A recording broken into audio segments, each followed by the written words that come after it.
साळुंखे साहेब, त्याचप्रमाणे आमदार संजय कोठेजी, उपेंद्रजी कोटेकरजी, अमरावतीचे शहर अध्यक्ष नितीन धांडेजी, ही आमची जवळपास 1.5 तास गुप्त आमची चर्चा झाली।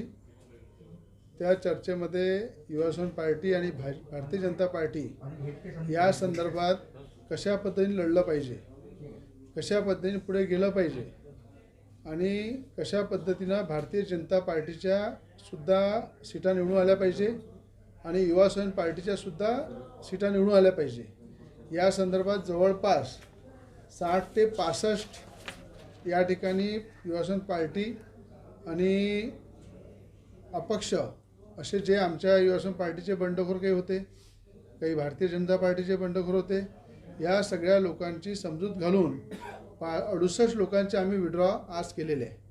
68 लोकांचे विड्रॉ केले आणि त्या ठिकाणी जे ज्यांच्या एरियामध्ये मजबूत आहे, जिथे भारतीय जनता पार्टीचा मजबूत उमेदवार आहे त्याला काढण्याची जबाबदारी मी घेतली। ज्या ठिकाणी युवासेना पार्टीचा मजबूत उमेदवार आहे त्याला सुद्धा त्या ठिकाणी काढण्याची जबाबदारी मी घेतलेली आहे आणि मैत्रीपूर्वक या ठिकाणी आम्ही लढू। या ठिकाणी जवळपास 34 ते 35 जागेवर युवासेना पार्टी लढणार आहे, बाकीच्या सगळ्या जागेवर भारतीय जनता पार्टी लढणार आहे आणि ज्या ठिकाणी मैत्रीपूर्वक लढून त्या ठिकाणी भारतीय जनता पार्टीचा झेंडा फडकला पाहिजे, युवासेना पार्टीचा झेंडा फडकला पाहिजे, या संदर्भात संयुक्त बैठकीमध्ये या 60 ते 70 लोकांचा विड्रॉ आपण घेतलेला आहे।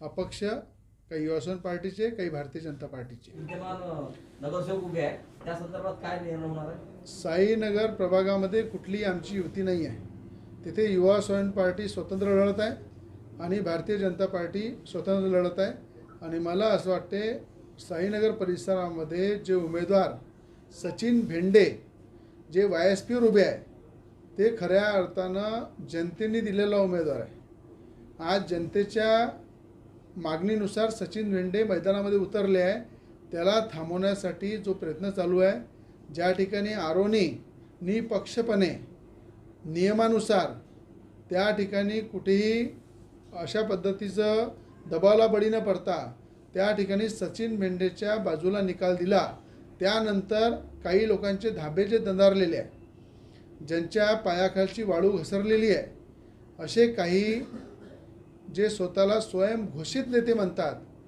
त्या स्वयंघोषित नेत्यांनी आता हायकोर्टातसुद्धा दावा ठोकलेला आहे। हायकोर्टामध्ये सध्या आता हेरिंग चालू आहे, पण मला माहीत आहे इलेक्शन आयोगाचा जो नियमानुसार सचिन भेंडेची बाजू भक्कम आहे, मजबूत आहे, कुठेही त्याच्यामध्ये किंतु परंतु नाही आहे। पण एवढं घाबरायचं कारण काय?